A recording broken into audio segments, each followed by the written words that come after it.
está aberta no céu, e então uma voz clama, retumbando em todo o universo, e chama o vidente de Patmos, dizendo: vem, e eu te mostrarei o que deve acontecer depois destas coisas.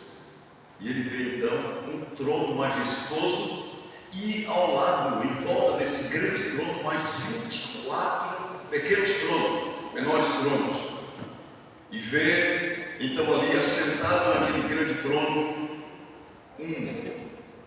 com brilho fulgurante, santidade, e um cântico de doxologia enche os ares ali no céu. E os 24 anciãos se inclinam em adoração. Mas o vidente de Patmos, João, ainda escuta um ser falando com outro ser que é digno de abrir o livro.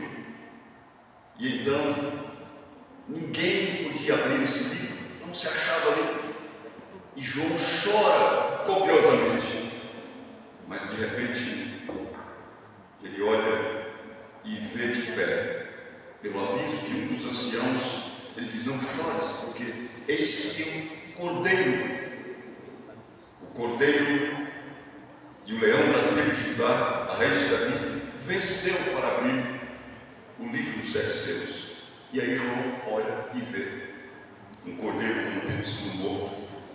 Então, nesse momento, ele se alegra e o céu rejubila e canta: digno é o cordeiro que foi morto, digno é o cordeiro de abrir o livro dos 7 selos, porque ele foi morto e pelo seu sangue comprou para Deus os que procedem de todas as tribos, línguas e povos. E nesta hora, quando os anjos cantam, o céu, diz também Apocalipse 4 e 5, o céu canta e a terra também canta, louvando. Em todo o universo, este que comprou para si pessoas de todas as nações, tribos, línguas e povo. Muito bom dia para todos. Quero agradecer a Deus por estar aqui, segunda vez, uma vez no ano passado e agora, e também por estar aqui com os meus amigos caravaneiros. Caravana da Esperança, né? Então nós somos caravaneiros, mas estamos juntos com vocês, porque na verdade todos nós estamos trilhando nessa jornada, que é uma caravana que se move daqui para a eternidade. Deus abençoe. Caravaneiro também está aqui, Deus abençoe, e todos nós possamos receber bênçãos. Eu estou aqui para conversar com vocês. Eu pensei que nós devemos conversar um pouquinho o que nós devemos reafirmar para a nossa vida. Por exemplo, nós sabemos que é muito bom reafirmar doutrinas da Bíblia, inclusive a revelação, através de White fala que a gente tem que recapitular os grandes marcos da fé. A Igreja Adventista do Sétimo Dia, ela tem um credo só, e esse credo é a Bíblia. Mas a igreja, dentro da Bíblia, acha 6 grandes doutrinas, e depois em cada doutrina vai se desdobrando as crenças fundamentais. Sabia, desbravadores, que uma crença fundamental que é mais fácil da gente conectar, de entender a Bíblia e o sentido da vida, é a crença do grande conflito. Dá para a gente entender por que acontecem coisas ruins e coisas boas, e por que está assim as coisas, como vai ser no final, essa doutrina. Mas a doutrina que é o centro de todas as doutrinas, a revelação de boas notícias para nós, que crianças devem e podem entender, que nós devemos recapitular, entender e vivenciar, é a doutrina da salvação. É a notícia de que no meio do conflito entre o bem e o mal está garantida a salvação pelas providências de Deus. Então, hoje quero que você abra o coração para recapitular e entender alguns lances simples para nós podermos nos alegrar na salvação que Deus nos dá. Vamos ler a Bíblia em Efésios capítulo 2, versículos 4 a 10. Efésios. Você acha aí? Efésios capítulo 2, que eu quero, antes de ler a Bíblia, já cumprimentar também aqueles que verão esta mensagem, esse culto a Deus que nós fazemos nessa manhã de domingo, de evangelismo, de gratidão a Deus e de reafirmação da nossa confiança em Cristo Jesus. Vamos ver Efésios 2, 4 a 10. Vamos ver assim: mas Deus, sendo rico em misericórdia, por causa do grande amor que nos amou, e estando nós mortos em nossos delitos, nos deu vida juntamente com Cristo. Pela graça sois salvos. E juntamente com Ele nos ressuscitou e nos fez assentar nos lugares celestiais em Cristo Jesus, para mostrar nos séculos vindouros a suprema riqueza da sua graça em bondade para conosco em Cristo Jesus. Por quê? Porque pela graça sois salvos mediante a fé. Isso não vem de vós, é dom de Deus. Não vem de obras para que ninguém se glorie, pois somos feituras dele, criados em Cristo Jesus para boas obras, as quais Deus de antemão preparou para que andássemos nelas, nessas boas obras. Um jovem, ele assistiu umas reuniões evangelísticas, umas conferências, uma série de estudos da Bíblia Sagrada na igreja, e ele foi gostando, foi entendendo, e ele aceitou aquelas mensagens e entendeu a mensagem da salvação em Jesus, aceitou a Cristo de todo o coração. E foi tão importante como ele aceitou de coração isso, que fez realmente transformação que foi vista na comunidade. As pessoas olhavam para esse jovem e elas viram como ele mudou, porque ele era conhecido na comunidade, ali na vizinhança, um jovem de maus costumes, vícios. Isso, as pessoas olhavam: será que vai durar isso? Ele está tão animado, está tão feliz, está tão certinho aqui na igreja conosco, envolvido. E foi passando o tempo, e ele continuou cada vez mais enraizado na sua crença, na sua fé e na sua alegria da salvação em Jesus. E então, alguém não aguentou, e talvez em nome dos jovens da igreja, uma igreja grande lá, eles fizeram uma entrevista com esse rapaz. Nós temos que descobrir o que é que esse rapaz está diferente, ele está melhor do que a gente que estava aqui já na igreja, olha só como é que ele está transformado. E eles fizeram uma pergunta, disse assim: o que você fez para se converter dessa maneira? Se converteu, o que você fez? Aí o jovem riu e falou assim: foi fácil demais, muito fácil. Eu fiz a minha parte e Deus fez a parte dele. Aí o pessoal olhou assim, e aí o jovem entrevistador falou: mas espera aí, qual foi a parte de Deus? Qual foi sua parte? E ele disse assim: a parte de Deus, desculpa, a minha parte foi correr o mais longe que eu podia para ficar mais longe de Deus. Essa foi a minha parte. E a parte de Deus foi correr atrás de mim até me pegar. Isto é salvação. Salvação é Deus encontrando, buscando, correndo atrás do pecador. Isso precisa estar bem enraizado em nossa mente, bem configurado na nossa mentalidade cristã. Não tem nada de nós, tudo dele. Isso é salvação. Gênesis 3, versículos 1 a 21. Nós não vamos ler toda essa porção, mas você vai lembrar. Vamos comentar aqui. É sobre a queda, porque a Gênesis mostra a queda, e Apocalipse mostra a restauração. Em Gênesis 1 e 2, a criação. Em Gênesis 3, a queda. O homem passou por um teste e diante do teste ele não subsistiu, não venceu o teste de lealdade a Deus. E ali, Gênesis 3, 1 a 21, está descrito. Eu vou ver aqui, versículo 1 e 2, pelo menos aqui, até o 6 tem, só para você lembrar todo esse contexto e algumas palavras-chave aqui sobre a queda. Diz assim: a serpente mais sagaz que todos os animais selváticos que o Senhor Deus tinha feito, disse à mulher: é assim que Deus disse, não comereis de toda a árvore do jardim? Respondeu a mulher: do fruto das árvores do jardim podemos comer, mas do fruto da árvore que está no meio do jardim, disse Deus, dele não comereis, nem tocareis nele, para que não morrais. E aí, é claro, a serpente pegou essas palavras e fez um jogo de palavras e disse: não, o que é isso? Ao contrário, você não vai morrer, você vai conhecer o bem e o mal. É uma ciência que Deus está escondendo de você. E então mostra que o homem caiu.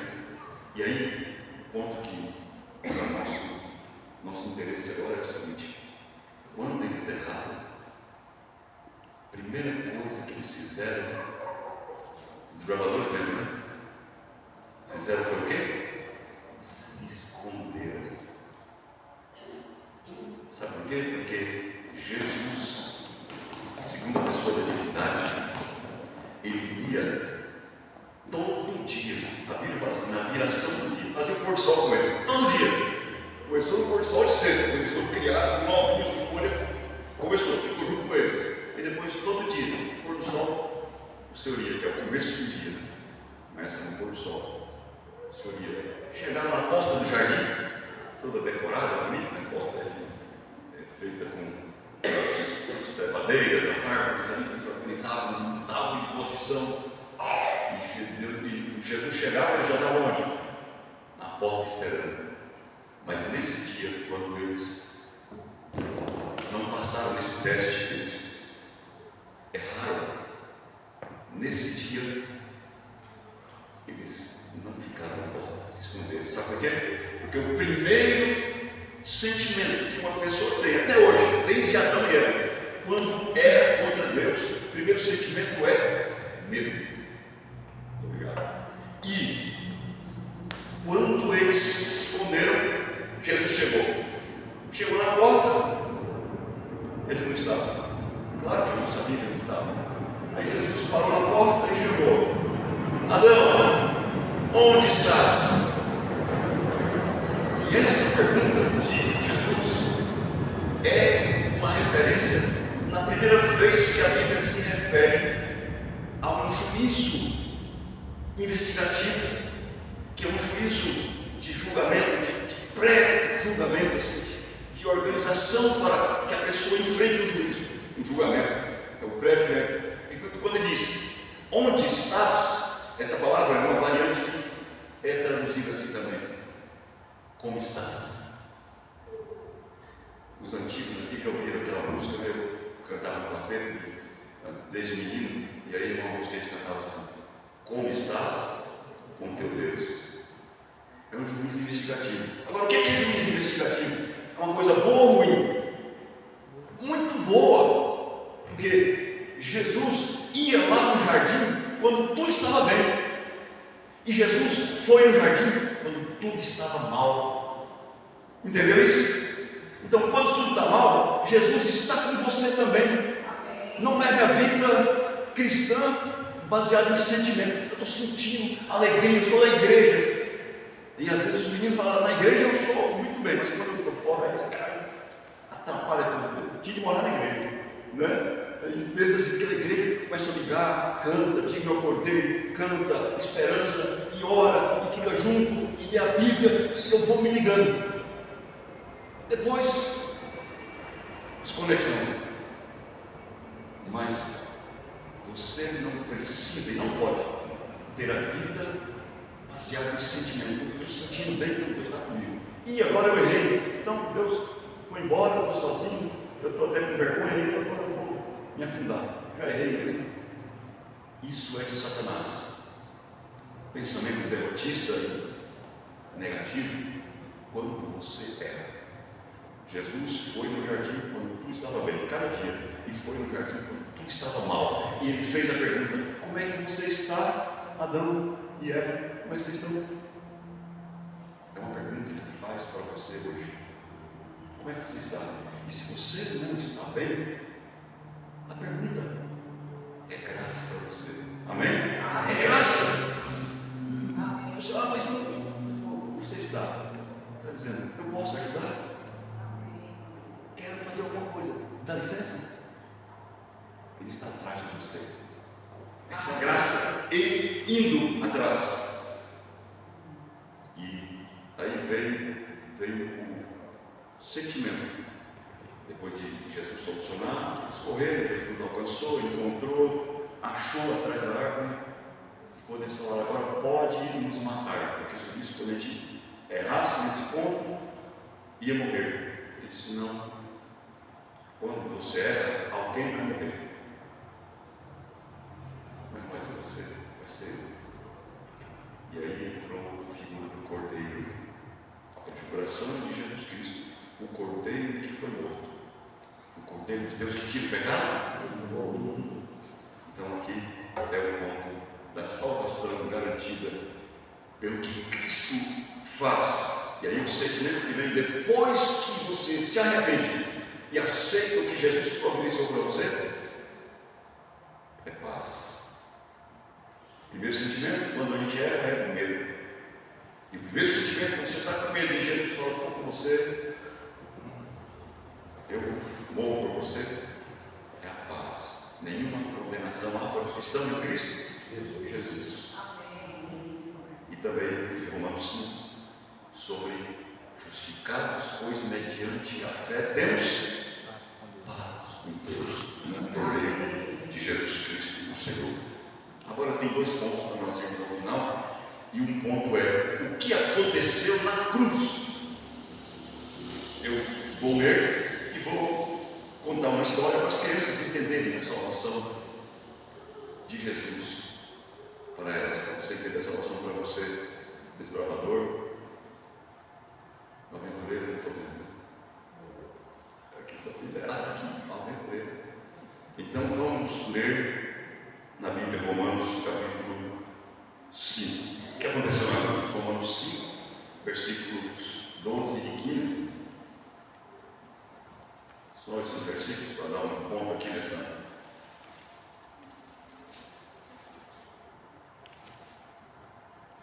pergunta. O que aconteceu na cruz? Romanos 5, versículos 12 e 15.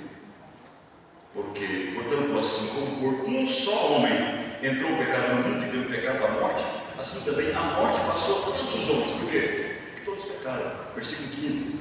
Todavia não é assim o dom gratuito como a ofensa. Porque se pela ofensa de um só morreram muitos, muito mais a graça de Deus e o dom pela graça de um só homem, Jesus Cristo, foram abundantes sobre muitos. Em outra passagem, Paulo diz, porque onde abundou o pecado, superabundou a graça. Onde teve pecado, agora a graça sobrou. Eu gosto de pensar num versículo que foi cantado por Isaías, que diz assim, que Deus disse, eu sou rico em perdoar. Para mim, eu traduziria assim, quando você peca, o perdão de Deus sobra. Rico em perdoar, porque sobra. Mas tem um pecado muito grande. Qual que fala? O que mais? Que pecado mais é? Aqui, está sobrando. Mas ele cobre com o seu poder e graça de perdão e salvação. Então aqui, o que aconteceu na cruz, 1 Coríntios 15, 45, desse ponto aqui, esse último texto, para a gente ter uma ilustração simples para entendermos o que aconteceu na cruz. 1 Coríntios 15, 45 e 47, diz assim,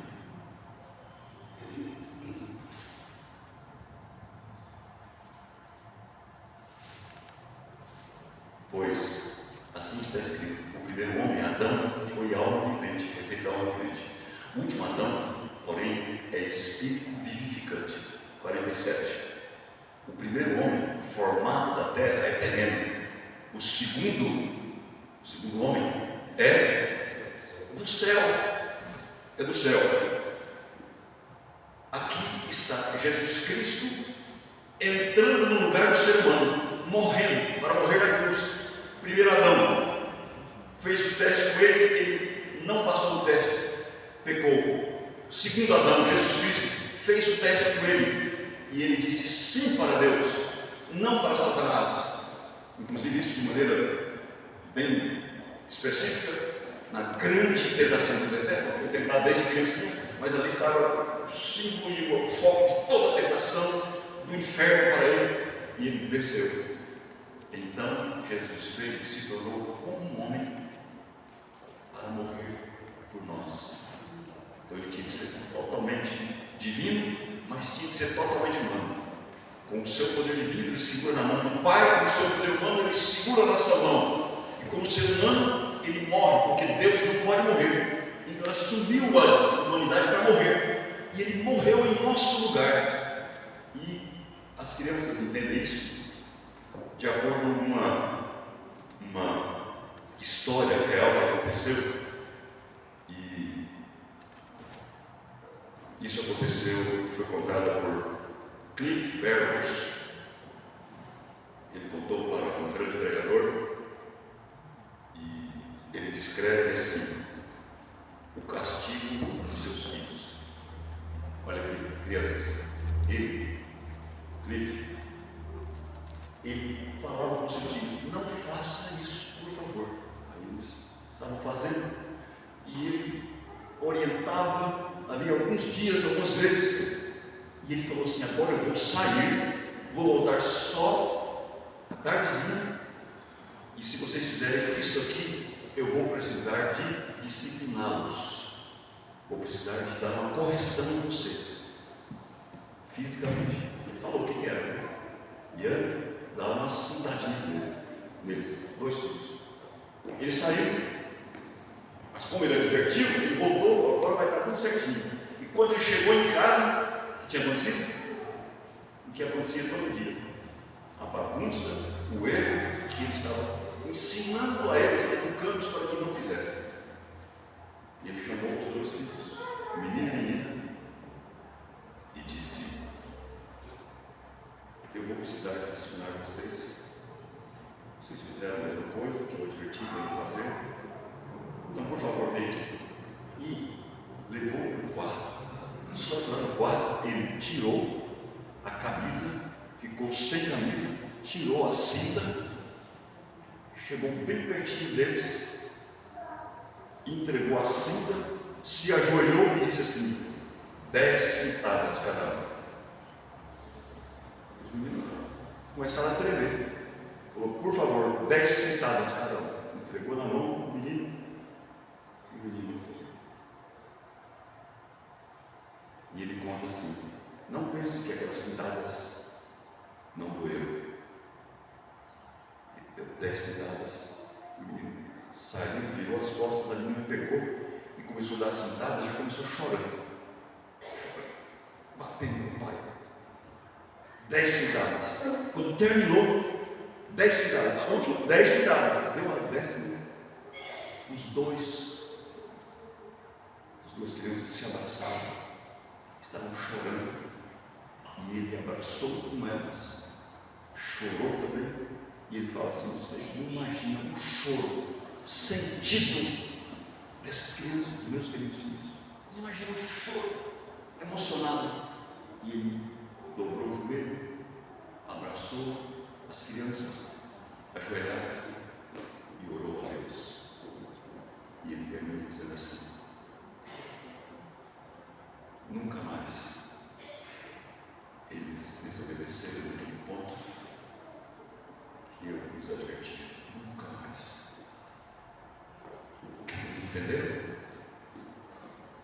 A disciplina é necessária, mas alguém entrou no lugar deles para ser disciplinado por eles, para que cumprisse essa justiça que ele tinha anunciado. E a Bíblia fala assim: na cruz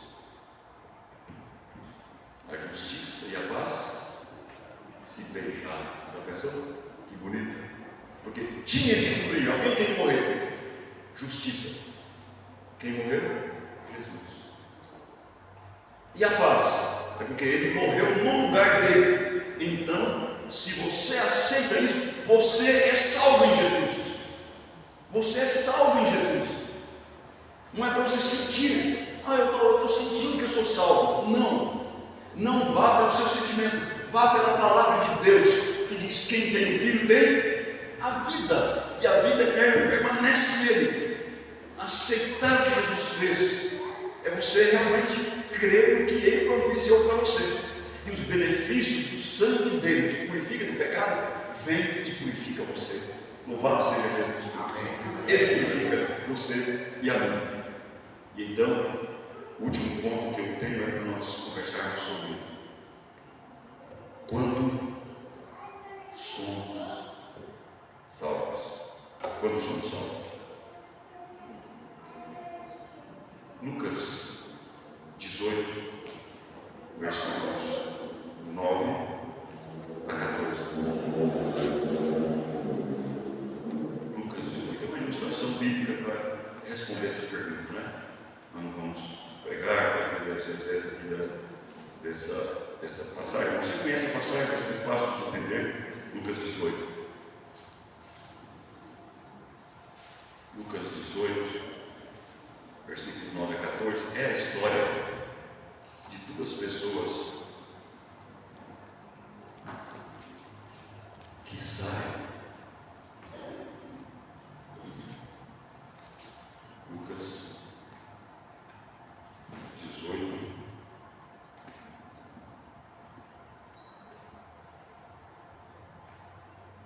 isso, 9 a 14. É a parábola de Jesus ensinando sobre duas pessoas que saíram para orar. Vamos lembrar a história? Saiu um para orar, outro saiu para orar, e o fariseu, que era um religioso de carteirinha, ele foi orar, e ele levantou no meio da praça as suas mãos e levantou a sua voz para o céu e disse: "Oh Senhor, muito obrigado." Sabe essa voz?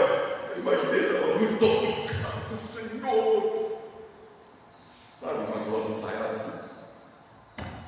Porque eu não sou como os demais pecadores, e eu faço isso, eu faço aquilo, eu não faço isso, eu não faço aquilo.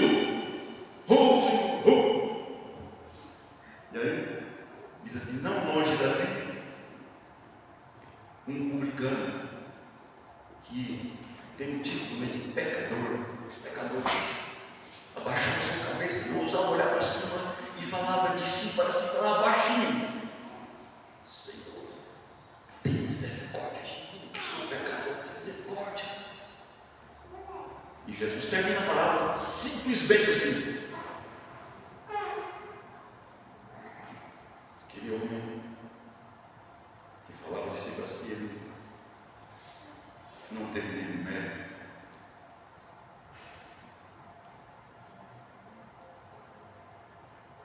O publicano, porém, Jesus disse: esse desceu para casa justificado, e não aquele outro, porque todo que se exalta será humilhado, mas o que se humilha será exaltado.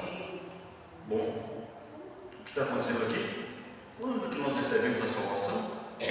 Quando que nós somos salvos? Qual é o momento da salvação? Aqui, esse homem, o publicano, ele, diferente do fariseu que centraliza a sua oração em si mesmo, ele fala de si como alguém que não merece nada. E aqui uma coisa para nós, que é reconhecer não somente quando erramos. Fiz um negócio errado, falei uma coisa errada, tratei alguém de maneira errada, eu fui no lugar errado. Não somente aí que devemos confessar, mas todos os dias. Essa história nos ensina: é preciso confessar a nossa condição pecaminosa, que é a nossa natureza pecaminosa. Você tem de ficar sabendo: eu sou pecador. Ah, mas eu estou animado agora, eu sou pecador. Ah, mas eu estou na igreja. Você não é, eu sou pecador. Ellen White, no Caminho a Cristo, fala assim: a primeira coisa que devemos reconhecer para a nossa salvação é: que somos carentes do Salvador. Ela diz assim, mas não podemos parar aí. Porque nós estamos falando agora da coisa positiva, a salvação de Jesus. Então, sou pecador, confesso isso. Ele diz, logo então você diz, mas eu tenho um maravilhoso Salvador. Eu sou pecador. Se você ficar só assim, você vai afundando e vai ficar lá embaixo caindo. Você fala, eu sou pecador. Aí Jesus olha, eu vim para isso, eu vim para os pecadores. Você fala, então eu quero. E ele te abraça. Amém. E você o abraça. Amém? Amém. Isso que precisamos relembrar. Com autoridade, Jesus diz sobre o publicano, esse voltou justificado. Quer dizer, quando que ele foi justificado? Na mesma hora que ele confessou a sua condição de pecador. Na mesma hora, no mesmo momento, ele aceitou. Então ele foi salvo, foi justificado para casa. Agora, uma outra ilustração que eu quero colocar aqui, ilustração bíblica. Eu vou falar a última ilustração mesmo para as crianças entenderem também, que é de um homem que foi em umas reuniões também evangelistas, né? E ele então estava ali, entendeu o primeiro sermão que ele ouviu na igreja, o sermão sobre a graça de Deus, e ele entendeu, até conversou ali depois com o pregador, tirou umas dúvidas ali, e saiu assim pensando, eu estou começando a entender esse negócio, eu quero essa salvação. Mas ele tinha muitas ideias errôneas e legalistas na sua mente, e lá fora ele ia sair desse meio preocupado, e alguém sentiu isso, um homem muito sensível, cristão, veterano, sensível, muito fiel, daqueles assim que param na porta, dão uma olhada assim, falam uma palavra. Ele falou assim, jovem, tudo bem? Tudo bem? Você é cristão? Absurdo, semblante meio carregado. E ele disse assim, eu acho que sou. Aí o homem riu, um homem experiente, cristão, riu e disse assim, olhou bem para o olho dele e fez a mesma pergunta, jovem, você é cristão? E ele respondeu agora diferente, disse assim, bom, eu estou tentando ser. O homem sorriu e disse assim, você já tentou ser um elefante? O que é isso? O que é isso? Você está tentando ser cristão? É a mesma coisa de tentar ser um elefante, você vai conseguir? Nossa, o que é isso? Não, você não consegue. E vou dizer para você, quando você tenta com suas próprias forças, você tenta o impossível. Tentar ser cristão, tentar ser feliz com Jesus, tentar a minha salvação, eu estou sentindo que eu estou salvo. Você tenta o impossível. A revelação fala dessa maneira assim, tenta o impossível. Quem tenta por seus próprios esforços a salvação de Jesus Cristo. E aí, o jovem ficou assim, entendeu, e o homem falou, então, não tente ser cristão. Aceite que Jesus está correndo atrás de você. E ele citou, inclusive, a história diz que ele citou mesmo Apocalipse 3, quando Jesus fala, eis que estou à porta e bato. Se você abrir a porta, estamos juntos. Eu entro, a gente vai estar juntos, nós vamos comer juntos, vamos andar juntos. Ele falou, eu não resisti. Poucas conversas daquele homem citando a Bíblia Sagrada de coração. Ele diz, eu abri as portas do meu coração de par em par, e Jesus entrou, e eu fiquei feliz com Jesus. Simplesmente isso. Quando tentamos, eu estava conversando ao telefone com uma pessoa, uma irmã de igreja, aqui, vizinho nosso, e falando, e a irmã estava meio desanimada, meio preocupada, e eu falei alguma coisa de ânimo para ela, e ela falou, e para resolver uma coisa, inclusive, de relacionamento, ela querendo fazer, querendo não fazer, e eu disse isso positivo, e ela disse assim, pastor, eu não vou fazer isso, é para pedir perdão, para acertar umas coisas, Sabe por quê? Eu cansei de ser boazinha. Entendeu? Quem tenta ser bonzinho por si mesmo, cansa. Quem tenta ser salvo por si mesmo, vou fazer, não vou fazer, faz uma listinha, cansa. Chega um ano e fala, dou conta não, e não dá mesmo. E desanima se não mudar a configuração mental para dizer, é Ele que salva, é Ele que me alcança. Eu só estou correndo dele, agora eu vou deixar ele pegar. Pegou. E aí segura você para agora, pronto. É isso que precisa ficar na nossa mente, essa simplicidade da salvação que é toda de Jesus Cristo, toda dele para nós. E então eu quero falar para você da ilustração última da cruz de Cristo e os dois ladrões. Um ladrão estava desdenhando de Jesus. Desce daí, aproveita, desce a gente também. O outro olhou assim, Jesus aqui no meio e falou, fala isso não. A gente está aqui porque a gente merece, a gente fez errado, né? Ele não tem culpa nenhuma. Ele aproveitou que deu um elogio para Jesus, mas de coração ele falou, Senhor, vou aproveitar e dizer que o Senhor lembra de mim quando entrar no seu reino? Para mim, aquele homem, quando ele falou isso, Jesus poderia ter respondido assim, não vou lembrar de você. Sabe por quê? Eu não vou entrar no meu reino e ficar olhando e dizer, nossa, tinha um ladrãozinho bonzinho lá que nós comigo. Não vou lembrar de você. Sabe por quê? Você vai estar comigo no paraíso.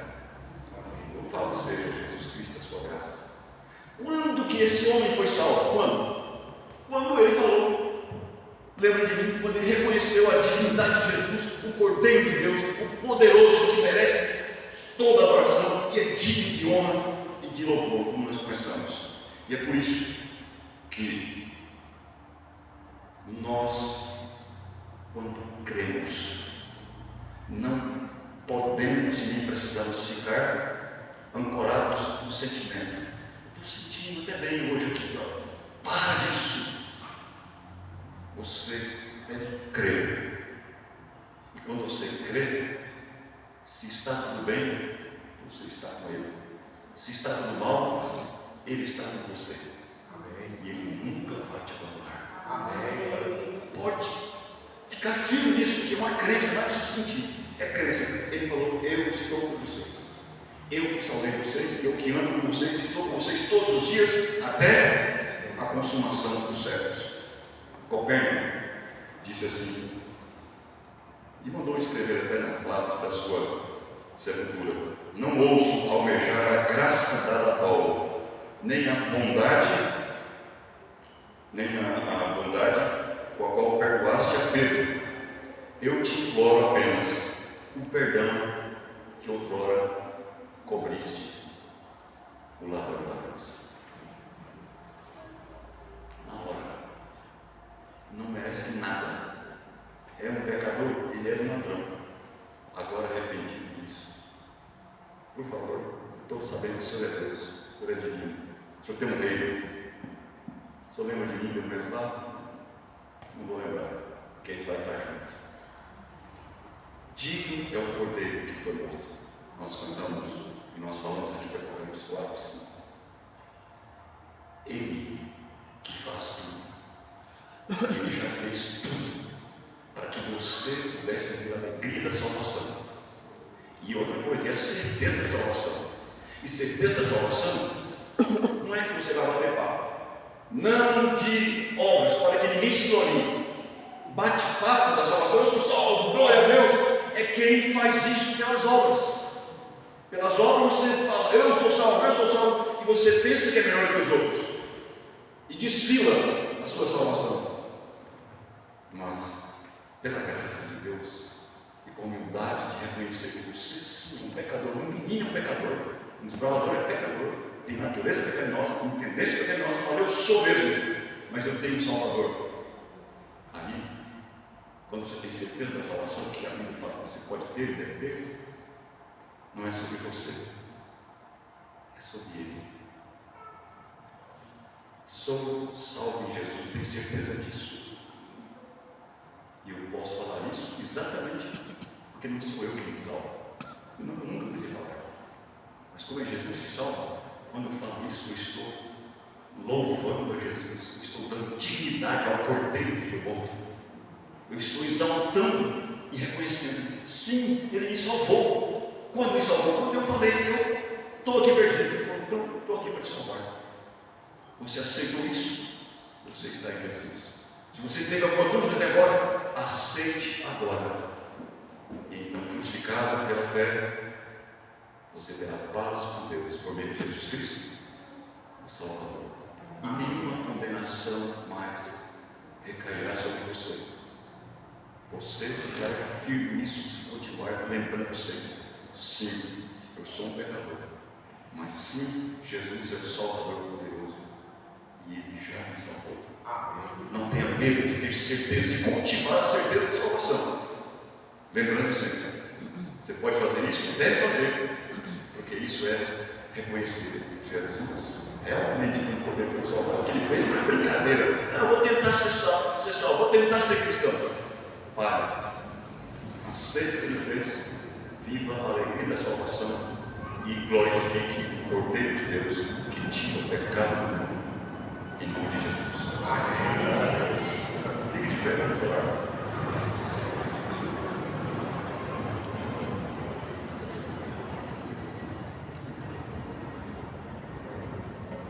Vou chamar os pastores aqui, por favor. O pastor Isaac também. Vamos fazer a bênção para a igreja. Vamos estender as mãos sobre vocês, agradecer a Deus por esse momento de reflexão e também invocar essa bênção para a igreja de Deus. Obrigado, Senhor, por tão grande salvação providenciada e garantida em Cristo Jesus, o Cordeiro de Deus que tira o pecado do mundo. Nós temos certeza que o Senhor também tira o nosso pecado. Quando vamos a Ti em confissão e arrependimento, o Senhor vem a nós com o seu amor e o seu perdão. Amém. Estamos aqui hoje diante do Senhor com alegria de tudo que o Senhor já fez por nós e do que o Senhor fará, porque essa obra vai continuar até o dia de Cristo Jesus. O trabalho do Espírito Santo continue na regeneração de cada coração aqui. E para isso, e para as lutas da semana, desse dia da semana, nós como pastores ordenados tendemos as mãos sobre o seu povo. E nós dizemos que o Senhor abençoe o seu povo e guarde, que o Senhor faça resplandecer sobre o seu povo, o seu rosto, e tenha misericórdia do seu povo. Sobre o seu povo, o Senhor levante o seu rosto e lhe dê a paz